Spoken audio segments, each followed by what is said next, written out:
कृतान्तदूतकालभूतभीतिहारि वर्मदे त्वदीयपादपङ्कजं नमामि देवि नर्मदे।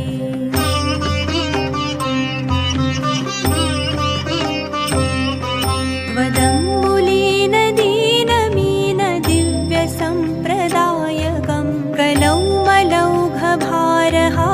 सर्वतीर्थनायकं सुमच्छकच्छनक्रचक्रवाकचक्रशर्मदे त्वदीयपादपङ्कजं नमामि देवि नर्मदे।